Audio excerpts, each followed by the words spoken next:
चलिए सबसे पहले गायत्री महामंत्र। ओम भूर्भुवः स्वः तत्सवितुर्वरेण्यं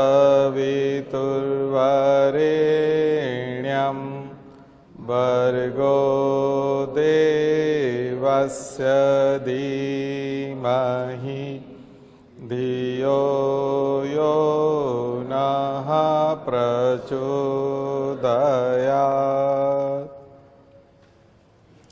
तो आपको फंडामेंटल राइट्स में बताया था कि ये जो है स्टेट के अगेंस्ट मिले हुए हैं। तो स्टेट या गवर्नमेंट ऑफ इंडिया या फिर जितनी भी अथॉरिटीज़ हैं, स्टेट गवर्नमेंट हैं, लोकल गवर्नमेंट्स हैं, तो जो भी अथॉरिटीज़ हैं उनके अगेंस्ट है।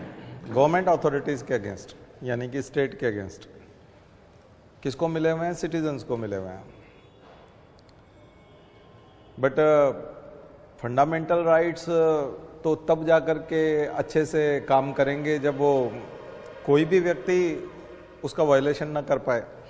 स्टेट तो ठीक है, लेकिन जो नॉन स्टेट एक्टर्स हैं और जो बहुत सारे जो दूसरे सिटीजन्स हैं, दूसरे जो लोग हैं जो बहुत डोमिनेंट हैं सोसाइटी में, डोमिनेंट कास्ट है, ऐसे जब दूसरे लोग हैं अगर वो फंडामेंटल राइट्स का वायलेशन करेंगे तो क्या तब सुप्रीम कोर्ट जाया जा सकता है?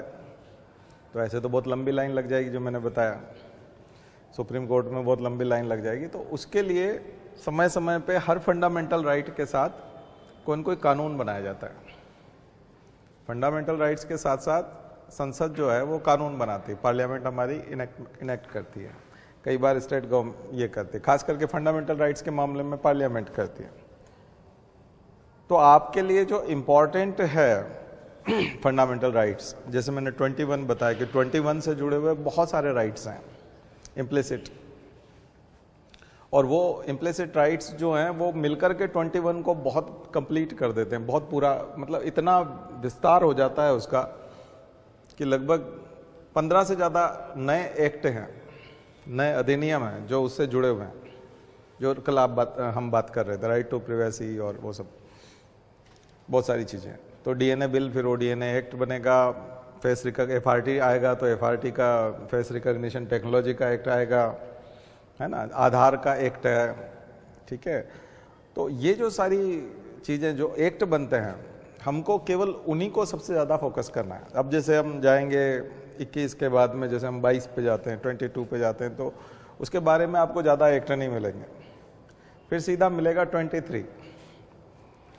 23 पे इतने सारे एक्ट मिलेंगे क्योंकि इलीगल ट्रैफिकिंग की बात आएगी बहुत सारी, लेबर रिफॉर्म जितने हुए हैं उनकी बात आएगी, और फिर मिनिमम वेजेस की बात उससे जुड़ जाएगी थोड़ी थोड़ी।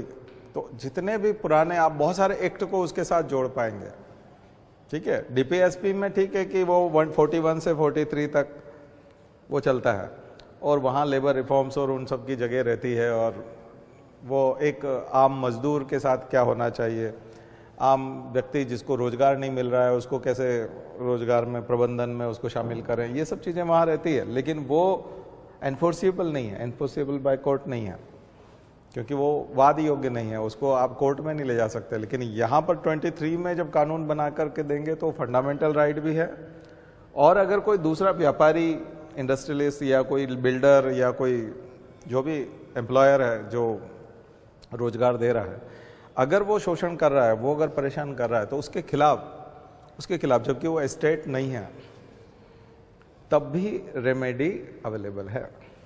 किसके तहत? उन कानूनों के तहत। तो थोड़ा इस तरह से समझने की कोशिश कीजिए। अभी तक जो हमारी पुरानी क्लासेस है, हमने उस बात पे जोर दिया कि फंडामेंटल राइट क्या है, उसमें आपको क्या क्या अधिकार है, उसका फैलाव कितना है, उसका विस्तार कितना है, वो कहाँ कहाँ तक जाता है। इस बार हम ये देख रहे हैं कि वो कौन कौन से एक्ट को जन्म देता है, यानी कि हमारे पार्लियामेंटेरियन जो हैं वो सोचने पे मजबूर होते हैं कि फंडामेंटल राइट होने के बाद भी लोगों के अधिकार सुरक्षित नहीं हैं, ठीक है ना। खास करके इलीगल ट्रैफिकिंग वाली जो बात आती है, महिलाओं का, बच्चों का, है ना, और मज़दूरों का भी। मज़दूर भी जो है वो एक तरह से उनको एक जगह से दूसरी जगह बंधुआ मजदूरी, बॉन्डेड लेबर, तो वो भी इलीगल ट्रैफिकिंग है। क्योंकि कई लोग जो आपने देखा है कॉन्ट्रैक्टर होते हैं, लेबर कॉन्ट्रैक्टर, तो जो लेबर के कॉन्ट्रैक्टर होते हैं वो क्या करते हैं कि किसी फैक्ट्री में 4000 मजदूरों की ज़रूरत है, तो वो उनसे तो एक एक मजदूर के हिसाब से 500-600 रुपया ले लेते हैं और मजदूर को 300 रुपया देते हैं, और बीच में जो है वो पैसा सारा अपने पास रख लेते हैं। तो बिचौलिए तैयार हो गए, बहुत सारे मीडिएटर है, तो ये एक प्रकार का एक्सप्लॉयटेशन। तो क्या ऐसी चीज़ों पर वो एक्ट काम करेगा? ये बॉन्डेड लेबर के तहत आएगा? तो ये सब डेफिनेशंस और वो सब उसके ऊपर अभी तो बहुत सारा रिफॉर्म होना है इस देश में, क्योंकि अभी तक इस टाइप से इसको शोषण ही नहीं माना गया। कई जगह पर कॉन्ट्रैक्ट लेबर, आप यहाँ चले जाएंगे पीथमपुर में, इधर कहीं पे भी, तो आपको बकायदा बोर्ड लगाए हुए एडवर्टीजमेंट के साथ मिल जाएंगे कि आपको मजदूरों की ज़रूरत है, तो यहाँ आपको अगर मजदूरी की ज़रूरत है, अगर आप काम करना चाहते हैं तो हमारे यहाँ इस नंबर पे फ़ोन करें, फैक्ट्री वाले को ज़रूरत है तो हमारे पास फ़ोन करें, जबकि वो एक प्रकार का एक्सप्लॉयटेशन है, ठीक है ना। तो वो सीधा, इसलिए गवर्नमेंट क्यों नहीं पोर्टल बना देती सीधा? अगर कोई अधिकारी अगर आप रखोगे तो वो भी रिश्वत लेने लग जाएगा, तो उसके ऊपर फिर ग्रीवांस पोर्टल, ठीक है। तो वो गुड गवर्नेंस की डिमांड तक जाएगा। कहाँ तक जाएगा? गुड गवर्नेंस की डिमांड तक जाएगा कि गुड गवर्नेंस लेके आना पड़ेगा। तो आर्टिकल 23 कितना विस्तार, जनरली हम लोग अभी तक जो आप लोग पढ़ते आए हैं सिविल सर्विसेज में या कभी भी जब कोई कॉन्स्टिट्यूशन की किताब पढ़ते हैं तो हम सोचते हैं अच्छा बेगारी बंद करने की बात है, अच्छा बॉन्डेड लेबर को बंद करने की बात है, 23 याद हो गया, डन डन हो गया, अब कोई दिक्कत नहीं है, अब मतलब हम सब कर देंगे, जबकि कुछ भी नहीं है वो। उसके बाद आप देखेंगे तो उसके बाद उसमें से कितने सारे इम्प्लिसिट मीनिंग निकल रहे हैं और कितने सारे राइट्स जो है वहाँ से निकल रहे हैं, उसके ऊपर आपको वो करना है। यानी कि 23 पे 3 पेज लिखने को आ जाए तो आप लिख सकें, उतनी तैयारी जब होगी ना तब जा करके वो आता है रिजल्ट। और इसको फर्स्ट टाइम में ही करिए ना, एक एक दो दो तीसरी बार में करने की जरूरत नहीं है, ठीक है ना, पहली बार ही करिए। तो अब जो बाद में तैयारी कर रहे हैं और सौभाग्यशाली है, पहले हम लोगों ने भी जो है बहुत लिमिटेड बताया था, है ना, और उसको इतिश्री कर ली थी, अब हम खुद ही उसको ज़्यादा बता रहे हैं। तो अभी आप हमारे पुराने लेक्चर सुनोगे अभी के, और उसके बाद बात के 4-5 बार फंडामेंटल राइट्स हो गए, है ना, और अगर उनमें जा कर के सुनोगे अभी देखोगे तो बहुत अंतर मिलेगा, बहुत सारी चीज़ें जो है वो एक्स्ट्रा है। तो ये चीज़ करिए। इसके बाद जो सबसे ज़्यादा चीज़ें बनी हैं वो धार्मिक स्वतंत्रता वाले में है ना, फ्रीडम ऑफ रिलीजन प्रैक्टिस करने के, उससे जुड़ी हुई है। तो वहाँ क्या क्या है, वर्शिप करने का अधिकार है। आपको पता है कि 92 में वही एक्ट आया था, जो पूजा स्थल हैं पुराने उनको अगर हम सबको बदलने जाएंगे तो फिर बहुत सारे विवाद खड़े हो जाएंगे। तो क्या सभी पूजा स्थलों को बदलना जरूरी है? इसलिए रिलेवेंट है ये टॉपिक, क्योंकि अभी जो है केवल अयोध्या में मंदिर बना है, केवल ये पर्याप्त नहीं है। बहुत सारे ऐसी जगह हैं जहाँ पर मंदिर को तोड़ के जो है वहाँ मस्जिदें खड़ी हैं। तो वहाँ सब जगह छोटी छोटी जगहों पर डिमांड, हमारे यहाँ गौशाला का भी उठ गया है मुद्दा, हाई कोर्ट ने दिया है ऑर्डर सर्वे करने का। तो जब सब जगह सर्वे होगा तो ये बात तो मैंने अपने लेक्चर में शुरू से ही बताई है कि उन लोगों को रातों रात मस्जिद बनानी होती थी, तो वो मस्जिद बनाने की स्थिति में तो नहीं होते थे कि रातों रात मस्जिद बना दे, क्योंकि आक्रमणकारी तो यहाँ रहने के लिए नहीं आया ना। तो आक्रमणकारी यहाँ पर सोचता है कि मैं पता नहीं कितने दिन के लिए आया हूँ, तो वो पुराने मंदिर को दीवारों को यूज़ करता था, ऊपर का शिखर तोड़ता था। मंदिर की जो पहचान है वो शिखर होती थी जिस पे झंडा लगता है, उसको तोड़ता था और उस जगह एक वो गुम्बद बना देता था। तो जो डोम बनता था वही इस्लामिक आर्किटेक्चर की पहचान है, डोम। और वो जैसे ही बनाते थे वो मस्जिद हो जाती थी, उसके नीचे फिर वो नमाज पढ़ने लगते थे, पूजा पाठ बंद। तो जब तक इस्लाम के शासन रहे मुगल तक, और जब इस्लाम कमज़ोर हुआ तो फिर कभी कभी जो है वहाँ कुछ समय पूजा होती थी, कुछ समय नमाज होती थी। कुछ लोगों ने जो है हिम्मत की, अंग्रेज़ों ने भी, हालांकि फूट डालो राज करो किया उनने, लेकिन कई जगह पर उन्होंने मदद की, और इस तरह से पूजा पाठ और नमाज और वो पैरेलल चलते रहे। अब वो विवाद होता है, खास करके मैंने बताया कि गौशाला में, धार में, मध्य प्रदेश के धार में, इंदौर के पास में, जब गौशाला में बसंत पंचमी, और वो एक सरस्वती मंदिर है गौशाला, तो बसंत पंचमी और जुम्मा जो होता है यानी कि शुक्रवार, वो दोनों एक साथ आता है फ्राइडे, तो उस दिन दिक्कत होती है। उस दिन सारे मुसलमानों को नमाज पढ़नी है और सारे हिंदुओं को सरस्वती पूजा करनी है, क्योंकि ऐसे सरस्वती पूजा आप कभी भी कर सकते हैं और ऐसे वो हर शुक्रवार को नमाज पढ़ सकते हैं। लेकिन अगर जुम्मा और सरस्वती पूजा एक साथ है यानी कि बसंत पंचमी है, तो उस दिन हर व्यक्ति को करनी है। तो हर व्यक्ति फिर वो अपनी अपनी यूनिफॉर्म में, उधर वो जाली वाली टोपी, इधर वो भगवा कपड़े, और सभी वहाँ पहुँचना चाहते हैं।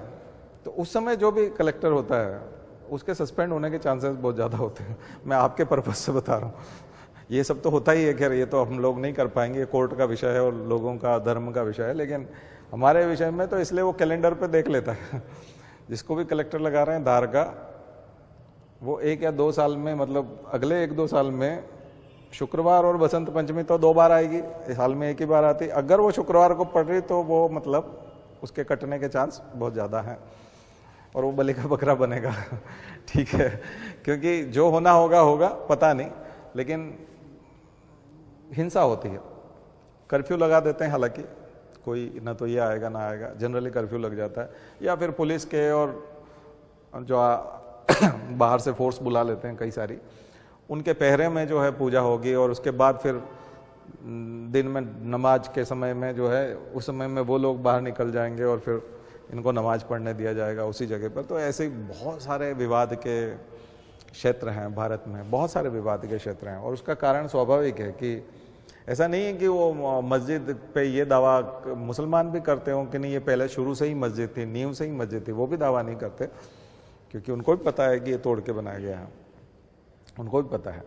लेकिन पर ये कितना और कब तक और कितने धर्म स्थलों तक जाएगा, क्योंकि ये तो 5,000 भी हो सकते हैं, 15,000 भी हो सकते हैं। हर गांव में एक आध कुछ न कुछ ऐसा चिन्ह हो सकता है कि जिसपे इस प्रकार की छाप हो। हर गांव में तो नहीं मिलेगा, लेकिन जो रूट होता था मोहम्मद गजनवी का और गौरी का और इनका, और उसके बाद भी जितने मुगल शासक और जो औरंगजेब ने काफ़ी किया है, तो इतने तो पूरे भारत में तो फिर हमेशा कर्फ्यू ही लगा के रखो। फिर डेवलपमेंट का काम कब होगा, लोग खेती कब करेंगे, फिर नौकरियां कब होगी, और फिर आर्थिक महाशक्ति भारत कब बनेगा, फिर वो जो हम $1 ट्रिलियन की बात कर रहे हैं उसमें कहाँ पहुँचेंगे, कब बनेंगे, तीसरे नंबर पे कैसे पहुँचेंगे। उसके लिए तो शांति चाहिए, पीस चाहिए, और आप यही सब करते रहेंगे तो कब तक करेंगे। बट वो है कि नहीं, अब ये तो चेंज तो करना पड़ेगा। लेकिन इसीलिए वो एक्ट आया था 1992 का, जो एक्ट जो आया था, उस एक्ट का मतलब यही है कि देखिए अभी तक जो हो गया है वो ठीक है, अब जो स्थिति है उसको स्टेटस को बना के रखो, यथास्थिति बना के रखो, इस झगड़े को ना उठाओ, क्योंकि ये है तो वो भी मान रहा है, एक्ट भी मान रहा है कि प्रॉब्लम तो है, लेकिन अब इसको उठाओगे तो समस्या खड़ी होगी, क्योंकि फिर एडमिनिस्ट्रेशन इसमें लग जाएगा, तो कंस्ट्रक्टिव वर्क कैसे करेगा। और केवल इससे कि उसको तोड़ करके और वापस ये कर दोगे और सब ठीक ठाक हो जाएगा, उससे बात बन जाएगी क्या। तो ये जो है ये रैशनैलिटी वाला मामला है, साइंटिफिक टेम्परामेंट वाला है, लेकिन सब में तो आप विकसित नहीं कर सकते।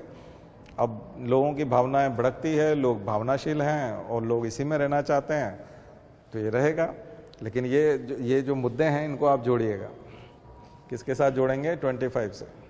ये सब यहाँ जुड़ेंगे, उस एक्ट का हवाला देना होगा, ठीक है। और ऐसे जो तमाम एक्ट हैं, और भी जाना है आपको? हाँ चलिए जाइए। हाँ, तो ऐसे जो तमाम एक्ट हैं उन एक्ट को यहाँ जोड़िएगा, आर्टिकल के साथ जोड़िएगा और उसके साथ लिखिए, फिर जाकर के आपका आंसर जो है वो मजबूत होगा, ठीक है ना। और इसके अलावा जो मिनिस्ट्री की गाइडलाइन होती हैं और कई बार कई सारे जो डिपार्टमेंट्स होते हैं उन सब का जो गाइडलाइन होता है, नोटिफिकेशंस होते हैं, उनका हवाला भी दीजिए अगर क्वेश्चन की डिमांड है तो। क्योंकि क्वेश्चन केवल प्लेन नहीं होता है कि आप तो ये बताइए धार्मिक स्वतंत्रता का अधिकार क्या है और कौन कौन से अनुच्छेद में है, उसको 2-2 लाइन में लिखिए, और ऐसा कुछ क्वेश्चन नहीं होता। ये होता है कि भारत में धार्मिक स्वतंत्रता है, प्रत्येक व्यक्ति को अपने धर्म को पालन करने की स्वतंत्रता है। यहाँ तक कि केवल पालन करने की नहीं, उसमें विश्वास करने की स्वतंत्रता है, उसको प्रोपेगेट करने की स्वतंत्रता है, बल्कि वो दूसरे को बोल भी सकता है कि मेरा धर्म बहुत अच्छा है, अगर आप आना चाहें तो आप इसमें आ सकते हैं। ये बात बोलना भी अधिकार है उसका, ये भी फंडामेंटल राइट है। जबरन जो है आप किसी को अपने धर्म में लेके नहीं आ सकते, जबरन नहीं ला सकते। जबरदस्ती नहीं ला सकते, लेकिन उसको बता सकते हैं कि हमारे धर्म की विशेषताएं क्या क्या है, हमारा धर्म क्यों खूबसूरत है, हमारा धर्म क्यों शानदार है। ये बात आप उसको व्यक्ति को बोल सकते हैं, नए व्यक्ति को बोल सकते हैं। तो इसी को तो बोला है ना, प्रचार करने की स्वतंत्रता। प्रचार करने की स्वतंत्रता मतलब यही है कि आप बोल सकते हैं, हाँ, प्रोपेगेट, ठीक है। तो ये चीज करने का तो अधिकार है। तो इसको व्याख्या, तो फिर ऐसे में ही तो क्या भारत में जो ईसाईकरण होता है, क्रिश्चनाइजेशन होता है और ज़्यादा से ज़्यादा लोग जो है वो जंगलों में जाते हैं और भोले भाले आदिवासियों को ईसाई बनाते हैं, या इस टाइप की जब इंटरव्यू में जब इस टाइप से होता है, यहाँ तो सीधा सीधा आएगा कि धर्म परिवर्तन तो इसलिए होता है बलात् धर्म परिवर्तन, जबरदस्ती, जबरदस्ती जो धर्म परिवर्तन होता है। फिर आता है कि क्या लालच दे करके धर्म परिवर्तन कराना जबरदस्ती धर्म परिवर्तन में आता है ना? आप में से बताइए क्या लगता है आपको, लालच दे के, हाँ, प्रलोभन देते हैं, तो क्या वो जबरदस्ती में आएगा? नीड मैटर करती, हाँ, जल्दी आ जाता। तो क्या ये नहीं, पर ये जबरदस्ती वाले में आएगा? नहीं तो वो जो आप जिस धर्म में हैं, मान लिया जाए वो पहले से जैसे हिंदू धर्म में है, तो हिंदू धर्म वाले जा करके वहाँ नीड पूरी कर दे उसकी, वो वेट क्यों कर रहे हैं कि दूसरे आएंगे? और हाँ हाँ, उसके दो पार्ट है, वही मैंने आपको बताया था, पुल फैक्टर और पुश फैक्टर। हाँ, उसको दो में डिवाइड करिएगा कि धर्म परिवर्तन जो है वो पुश फैक्टर और पुल फैक्टर। तो जब वो आकर्षित करते हैं, कुछ लालच देते हैं, तो पुल फैक्टर काम करता है। और जबरदस्ती जो कराते हैं, मार मार के मुसलमान बनाया था, जैसे बताया जाता है कि औरंगजेब ने किया था, जबरदस्ती मुसलमान बनने पे मजबूर किया था, वो पुश फैक्टर है, मजबूर किया था, पुश किया था, धक्का दिया था कि तुमको मुसलमान बनना ही होगा। तो जो ईसाई यूज करते हैं वो पुश फैक्टर यूज नहीं करते, वो पुल फैक्टर यूज करते हैं, ठीक है। उनका धर्म परिवर्तन का जो स्वरूप है वो क्या है, पुल फैक्टर वाला। और मुसलमानों का जो रहा मुगलों के समय में और उससे पहले, वो धर्म परिवर्तन का जो स्वरूप था वो पुश फैक्टर था, ठीक है ना। पुल तो था ही उसमें, क्योंकि डेफिनेटली वहाँ जाएंगे मुसलमान बनने में, तो वो लालच तो दे ही रहे थे, लेकिन ज़्यादा डर किस बात का था, पुश फैक्टर था। इसीलिए तो पूरा सिखों का जो इतिहास है, सिख गुरुओं का इतिहास है, वो उसी पर टिका हुआ है कि सिख गुरुओं को कितना मजबूर किया गया मुसलमान बनने के लिए, लेकिन गरम तवे पे बिठाना, गर्दन काट देना, केवल इस्लाम धारण कर देते तो वो गुलछर्रे उड़ाते, पूरा जिंदा रह जाते। लेकिन उन्होंने प्राणों की बलि दे दी, तो ज्यादा कट्टर थे वो, है ना, वो ज्यादा कट्टर थे। बंदा बैरागी की कहानी है। तो ये पूरी जो है यहाँ से जोड़िएगा उसको, हिस्ट्री से भी जुड़ेंगे, एक्ट से भी जुड़ेंगे। तो इस बार मैं आपको वो वाला नहीं पढ़ा रहा, लैंग्वेज वाला जो व्याख्या है वो आप पुराने वीडियो में जाके देख लीजिए। इस बार मैं उसको दृष्टिकोण को चेंज कर रहा हूँ। अगला जो आएगा सबसे ज्यादा इंपॉर्टेंट है वो 32 32 को संविधान की आत्मा कहा है डॉक्टर अंबेडकर ने। उसका कारण है कि देखिए, सारे फंडामेंटल राइट बनाने के बाद भी 32 बनाना पड़ा। 32 इसलिए कि जितने भी फंडामेंटल राइट हैं ये न्यायालय के पास ले जाए जा सकते हैं और न्यायालय इसकी रक्षा करेगा। कोर्ट में ले जा सकते हैं, है ना, कोर्ट में ले जा सकते हैं, यानी कि न्यायालय जो है इसकी रक्षा करेगा, इन अधिकारों की रक्षा करेगा। न्यायालय का ड्यूटी बनता है कि ये अधिकार दिलाए जाए, और ये उसकी प्राइमरी ड्यूटी है न्यायालय की कि वो इन अधिकारों को नागरिकों के लिए उपलब्ध कराए, और कहीं पे भी अगर वायलेशन हो रहा है तो वो सजा करे, सजा दे, ठीक है। तो इसलिए ये अधिकार सबसे इंपॉर्टेंट है, कॉन्स्टिट्यूशनल संवैधानिक उपचारों का अधिकार, अधिकारों के उपचारों का अधिकार, खास करके कोर्ट के माध्यम से, न्यायालय से। उपचार कैसे होगा, ट्रीटमेंट कैसे होगा, यानी कि वायलेशन हो गया है तो बीमारी हो गई, मौलिक अधिकारों को धक्का लगा है तो बीमारी हो गई, नुकसान हो गया। अब नुकसान की भरपाई कैसे होगी, भरपाई करने का अधिकार। तो 32 जो है वो भरपाई है, और वो भरपाई कौन करेगा, न्यायालय करेगा, जुडिशरी करेगी, ठीक है ना। जनरली दूसरे जो राइट्स होते हैं उसमें सीधा सुप्रीम कोर्ट नहीं पहुंचा जाता। आपके जो छोटे मोटे मुकदमे होते हैं, जब हम कोई क्रिमिनल केस की बात करते हैं या सिविल केस की बात करते हैं तो वो आपके डिस्ट्रिक्ट कोर्ट में जाते हैं। इसलिए कौन सा केस जो है वो 30,000 में जाएगा दिल्ली में, कौन सा केस दिल्ली हाई कोर्ट में जाएगा और कौन सा केस दिल्ली सुप्रीम कोर्ट में जाएगा। तो मामूली जो केस हैं मारपीट से लेकर के और दूसरे पैसे का या ज़मीन का या मकान किराएदार का झगड़ा है या इस टाइप के जो जितने भी झगड़े हैं वो लोअर कोर्ट में जाते हैं, सबऑर्डिनेट कोर्ट में जाते हैं, डिस्ट्रिक्ट कोर्ट में जाते हैं। लेकिन उससे ऊपर का क्षेत्राधिकार है कि अगर डिस्ट्रिक्ट कोर्ट से आपको अगर रिलीफ नहीं मिल रहा है तो अपीलेट अथॉरिटी कौन है? हाई कोर्ट है। हाई कोर्ट में आप तो उसको बोलते हैं अपीलेट जुरिस्डिक्शन, अपीलेट जुरिस्डिक्शन। तो अपीलेट जुरिस्डिक्शन हाई कोर्ट का सामान्य मामलों में, और हाई कोर्ट में अगर वो मामला नहीं ठीक होता है और आप हार जाते हैं तो आप अपील करने के लिए फिर सुप्रीम कोर्ट जा सकते हैं। तो बाकी सारे मामलों में वो अपीलेट जुरिस्डिक्शन है किसका? सुप्रीम कोर्ट का क्षेत्राधिकार। अपील का क्षेत्राधिकार है जुरिस्डिक्शन, उसका क्षेत्र कहाँ तक फैला हुआ है? अपील वाले मामले में फैला हुआ है।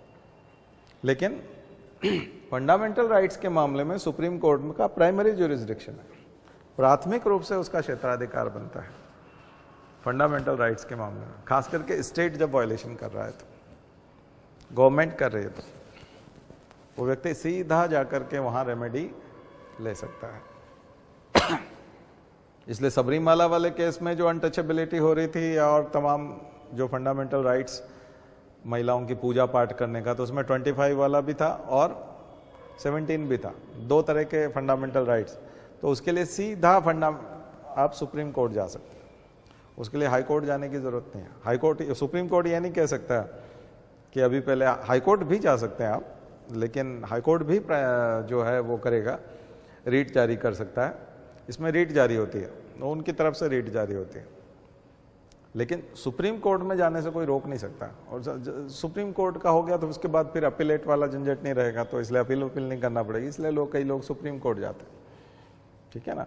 तो वो जो रीट्स हैं, वो रीट्स आपको यहाँ पर एक एक समझना पड़ेगी। मैंने उन रीट्स के बारे में कई बार आपसे डिटेल चर्चा की है पहले भी, है ना। को वारंटो है, अधिकार पृच्छा है, मेंडेमस है, प्रोहिबिशन है, हेबियस कार्पस है, हाँ सर्शियोरेरी है, ठीक है।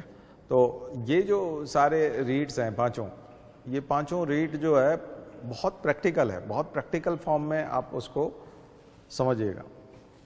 ये दरअसल क्या है कि उसकी लैंग्वेज और ऐसी बनाई हुई कि सुप्रीम कोर्ट के एडवोकेट ही करेंगे या सुप्रीम कोर्ट ही करेगा। दरअसल ये आपका हाई कोर्ट भी कर सकता है, और इसको दैनिक जीवन में भी इसको यूज़ किया जा सकता है, आम जिंदगी में भी इसको यूज़ किया जा सकता है ना। जैसे मैंने आपको एक केस बताया था बहुत पहले, शायद आप लोग पुरानी क्लास में थे कि नहीं, कि एक महिला जो है एक बच्चे को लेके आई थी, छोटा बच्चा था, 1-1.5 साल का बच्चा था, और उसका पिता जो है लड़की का, वो अपनी बच्ची को लेके आया कि ये बच्ची है मेरी, इसने किसी से शादी की थी और शादी करने के बाद जो है लड़के ने धोखा दे दिया, वो मिलता नहीं, इससे बात नहीं करता, गायब है।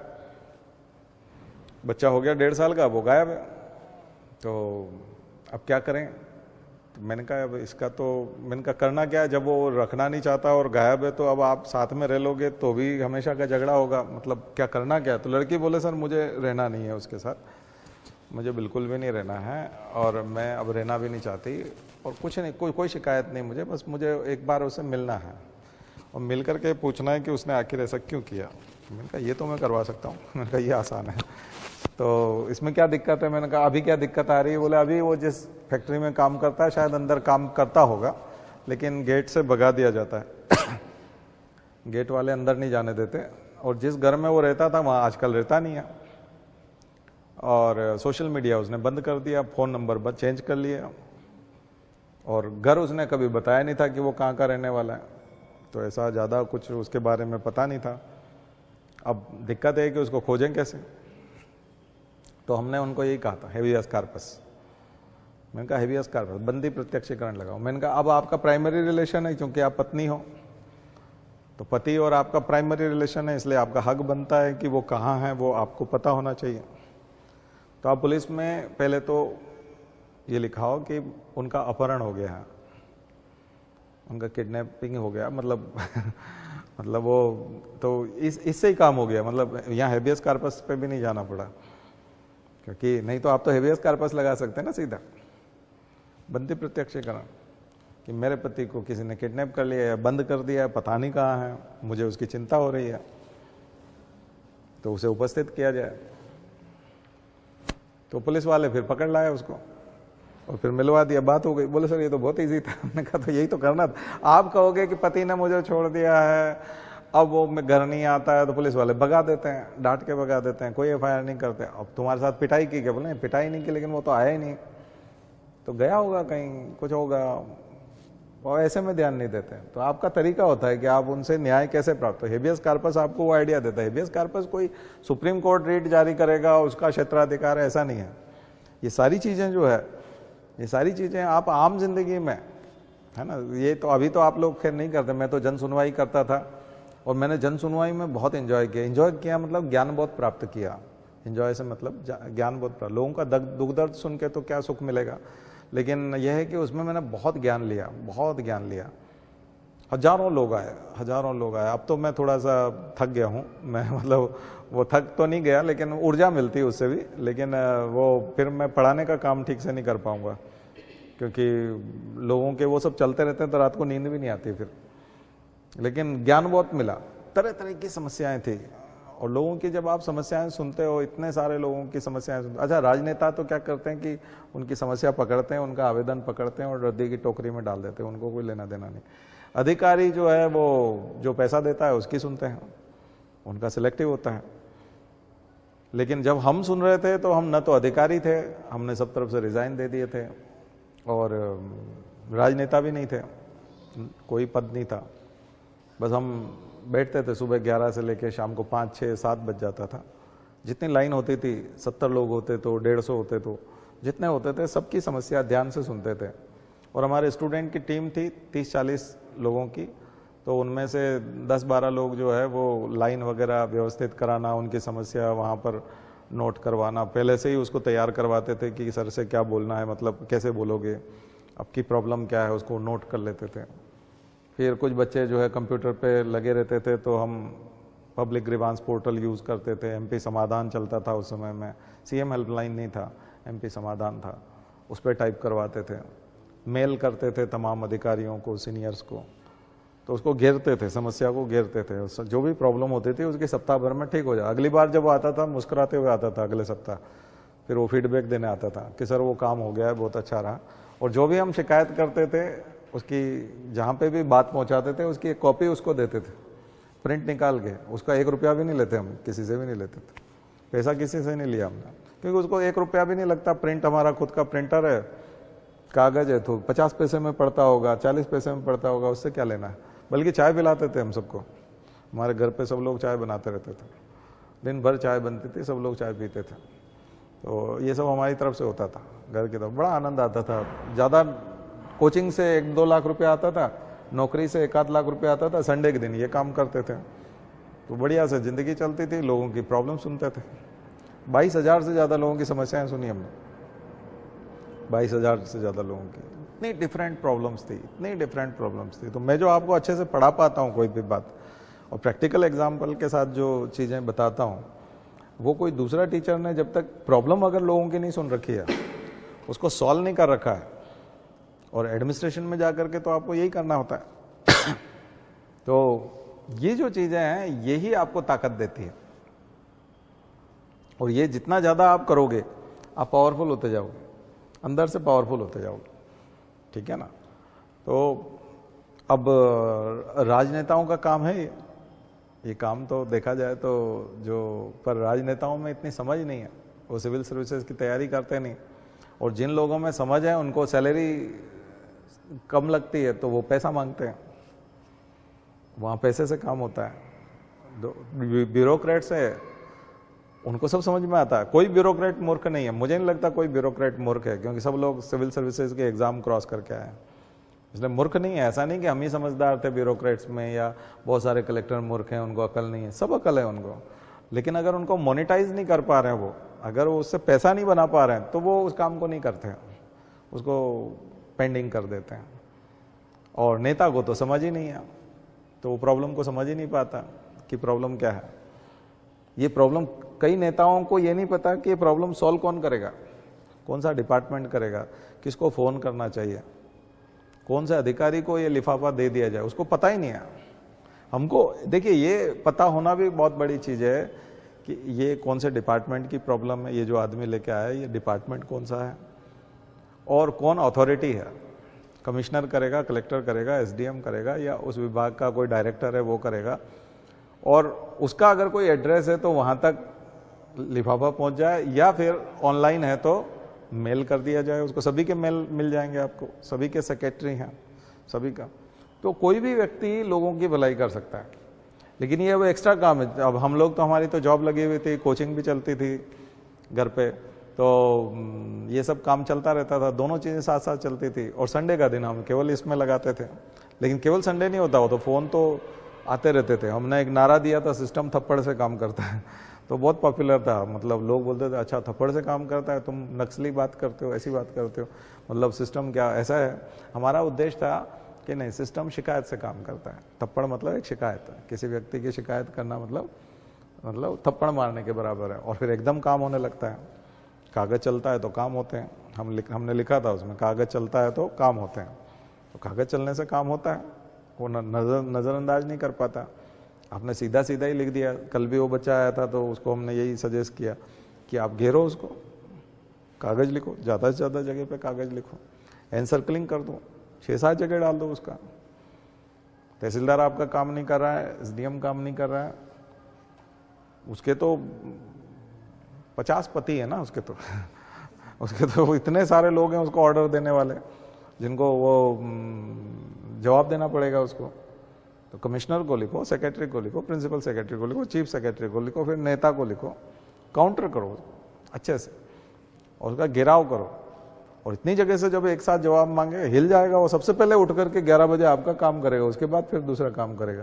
दरअसल हम क्या दया करने लगते हैं, उसने तो पैसे नहीं मांगे, उसने तो धमकी नहीं दी, उसको बोलो जान से मारने की धमकी दी, उसमें लिखो कि उसने पैसे मांगे थे 5 लाख रुपए, उसमें सब लिखो उसको। क्योंकि तुम करते क्यों नहीं, करते क्यों नहीं? बोले ये तो गलत बात हो जाएगी, तो वो कर रहा है वो कौन सी सही बात है? ठीक है, अपने आप करेगा।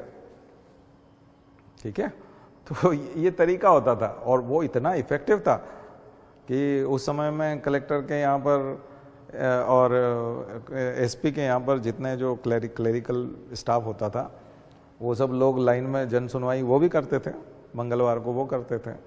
तो उनके यहाँ जितने भी लोग लाइन में लगते थे, वो उनको क्लर्क्स बोलते थे कि यहाँ कुछ नहीं होगा, इसको कुछ नहीं आता और ये कुछ करेगा भी नहीं। तुम संडे के दिन एक नंबर देते हैं, मेघवाल सर के यहाँ चले जाओ, ये एड्रेस है उनका। मतलब उनके जो स्टाफ के लोग हैं वो हमारे यहाँ भेजते थे।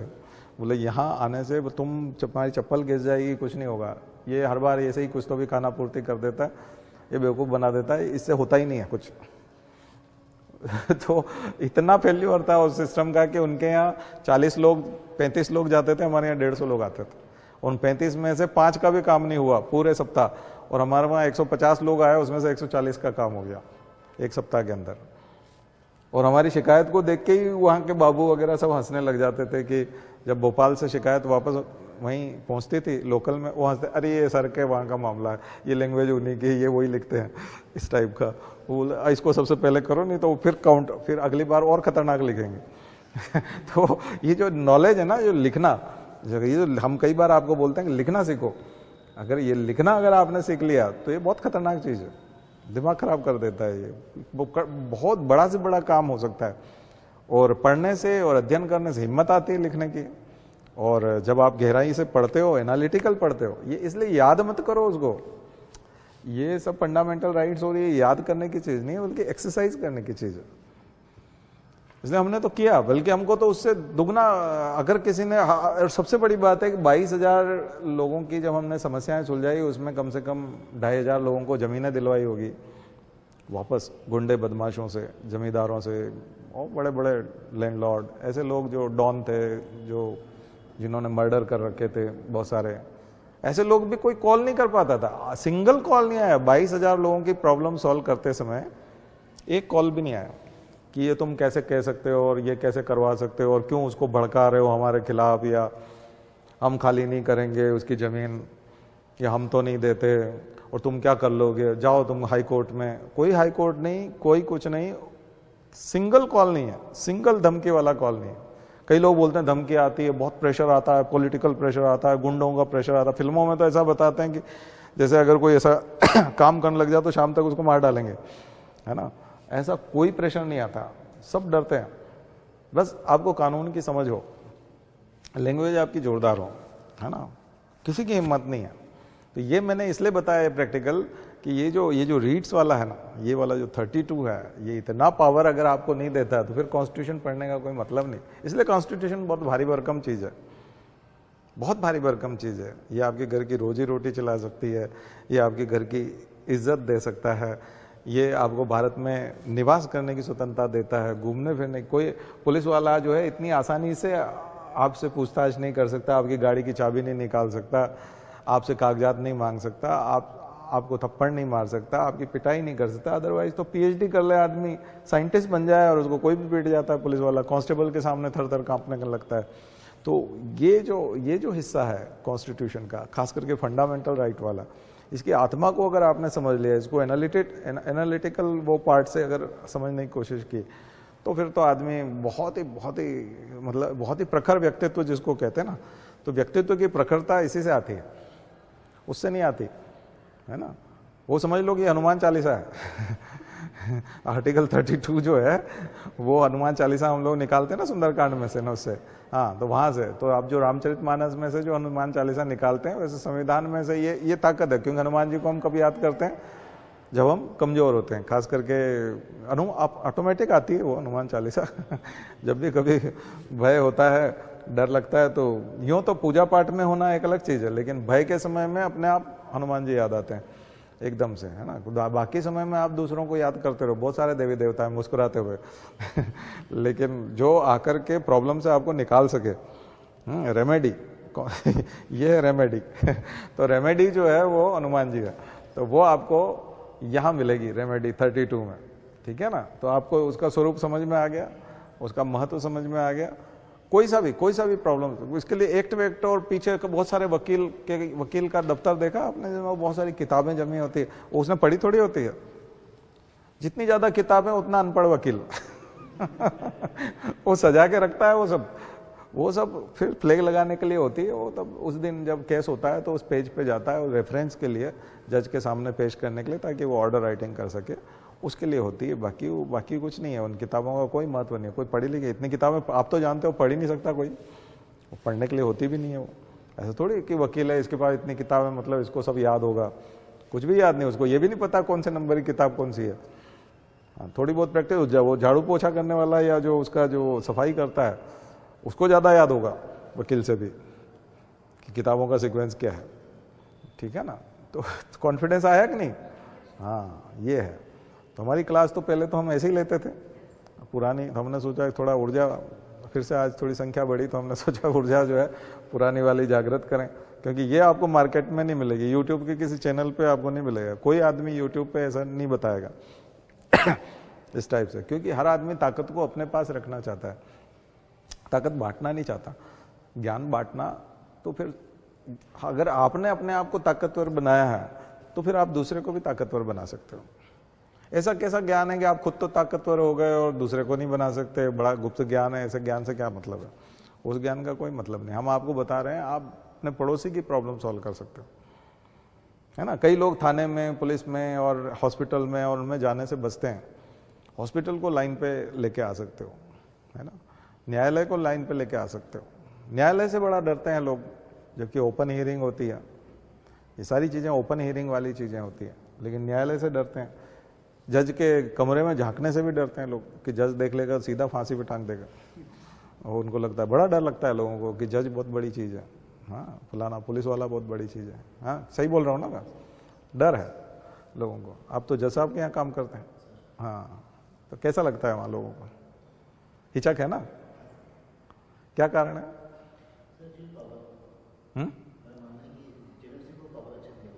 पावर, अच्छा ओपन जुडिशरी है तो ओपन अगर हियरिंग है तो लोगों को अंदर, जैसे किसी का मामला चल रहा है और कोई व्यक्ति सुनना चाहता है उसका मामला, तो उसको हटा देते हैं वहां से, नहीं सुन सकता है, तो फिर वो खड़े क्यों नहीं रहते लोग? हाँ, लोगों में डर है।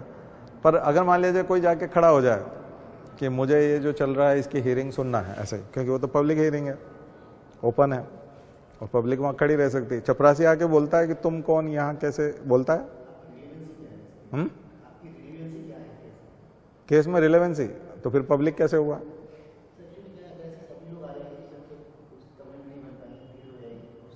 नहीं, भीड़ अगर नहीं है, मान लीजिए एक ही खड़ा है तो नहीं, अच्छा होता है ऐसा कभी कोई आके खड़ा हुआ हो? कभी कभी आ जाता, मतलब चपरासी हटाता नहीं, आपके जैसा बच्चा आदमी है नहीं तो जैसा भी हटवा देते, ये कौन है, यहाँ क्यों खड़े?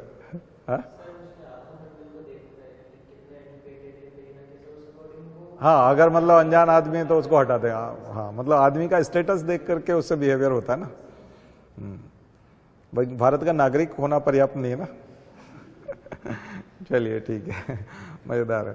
तो ये चीज है, तो यही है कि हम लोग कितना हिचकिचाते हैं, इसलिए थोड़ा सा है ना, मैं चाहता हूं कि जो भी लोग कॉन्स्टिट्यूशन पढ़ रहे हैं डॉक्टर अंबेडकर का एक वीडियो जो है 5 मिनट का जरूर देखिए यूट्यूब पे, बीबीसी का इंटरव्यू है उनका, जिसमें वो डेमोक्रेसी के ऊपर बात कर रहे हैं। डॉक्टर अंबेडकर ऑन डेमोक्रेसी ऐसा करके सर्च करिएगा और बीबीसी लिख दीजिएगा तो यूट्यूब पे आ जाएगा, है ना।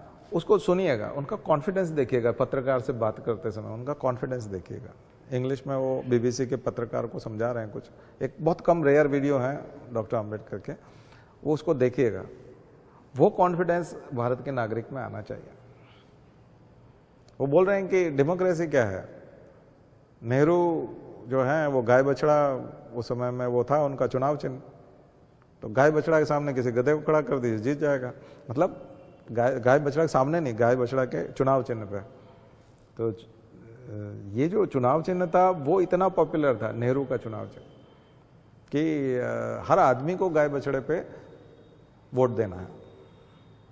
ठीक है, अभी आप देखेंगे कि मोदी की इनकी जो इतनी पॉपुलैरिटी है कि किसी भी आदमी को अगर सांसद का टिकट मिलेगा बीजेपी से, खास करके हिंदी बेल्ट में, तो उत्तर भारत में तो किसी भी आदमी को अगर एमपी का टिकट मिल गया तो वो जीत जाएगा, क्योंकि सभी लोग उसी पे वोट डालने वाले हैं। तो आदमी को इम्पोर्टेंट है नहीं है, तो फिर डेमोक्रेसी कहाँ है? वही बात वो बोल रहा है कि डेमोक्रेसी कहाँ है। आप किसको वोट दे रहे हो? आपका प्रतिनिधि कौन है? आप कौन सा प्रतिनिधि चुन रहे हो? उसकी क्वालिफिकेशन क्या है? उसका क्रिमिनल रिकॉर्ड क्या है? उसका बैकग्राउंड क्या है? आपके प्रति व्यवहार क्या है? कोई मायने नहीं रखता। तो फिर ये डेमोक्रेसी है क्या? ये लोकतंत्र है क्या? क्या ये प्रजा का तंत्र है? क्या प्रजा ये चाहती है ना? समझ में? तो वो जिस तरह से बता रहे हैं उसमें, वो ये जो बात बता रहे हैं, और वो चरम था। नेहरू की पॉपुलैरिटी का बिल्कुल एकदम क्लाइमैक्स था। और उस समय में वो जिस कॉन्फिडेंस से बोल रहे हैं, तो उन्होंने संविधान सभा में कितना कॉन्फिडेंस से बातें रखी होगी, वो आपको दिखेगा कि किसी भी मुद्दे के लिए वो कैसे बोले होंगे, एक एक मुद्दे के लिए कैसे बोले होंगे और कितना कॉन्फिडेंस से बोले होंगे। तो कॉन्स्टिट्यूशन पढ़ने के बाद यदि हम उसका एक अंश भी अपने अंदर धारण नहीं कर पाए, तो फिर तो कॉन्स्टिट्यूशन पढ़ने का कोई मतलब नहीं है। वो कॉन्फिडेंस हमारे अंदर आना चाहिए, और वो फिर लिखने में जब आता है ना, तो फिर मार्क्स एकदम अच्छे मार्क्स मिलते हैं। तो 32 को बहुत अच्छे से करिए ठीक है। चलिए, तो चूंकि आज तो हम लोग नहीं कर पाएंगे डीपीएसपी, लेकिन मैं चाहता था कि इस प्रकार की जनरल थोड़ी सी बातचीत, डिस्कशन, क्योंकि बहुत ज़्यादा सब्जेक्टिव हो गया था। मैं पिछले दिनों 1.5-2 साल से मैंने सब्जेक्ट के हिसाब से ज़्यादा बताया है ना, तो बोरिंग सा हो जाता है। हमारी संख्या ही कम हो गई, सब गायब हो गए। उन्होंने सोचा ऐसे ही सुनना तो हम वैसे ही सुन लेंगे, तो हम घर पे ही पढ़ लेंगे। तो आज मैंने थोड़ा सा इंटरेस्ट है, आगे जाके और इंटरेस्टिंग बनाएंगे। आते रहिए आप लोग, ठीक है। चलिए, शांति पाठ। ओम द्यौ शांति अंतरिक्षगं शांति पृथिवी शांतिरापः शांतिरौषधयः शांति वनस्पतयः शांतिर्विश्वे देवाः शांतिर्ब्रह्म शांति सर्वगं शांति शांतिरेव शांति सामा शांतिरेधि। ओम शांति शांति शांति सर्वारिष्टासु शांतिर्भवतु। बोले गायत्री माता की, परम पूज्य गुरुदेव की, परम वंदनीय माता जी की। हम सुधरेंगे, हम बदलेंगे, एक बनेंगे। जन्म जहाँ पर, अन्न जहाँ का, ज्ञान जहाँ से, वह है प्यारा। देश की रक्षा कौन करेगा?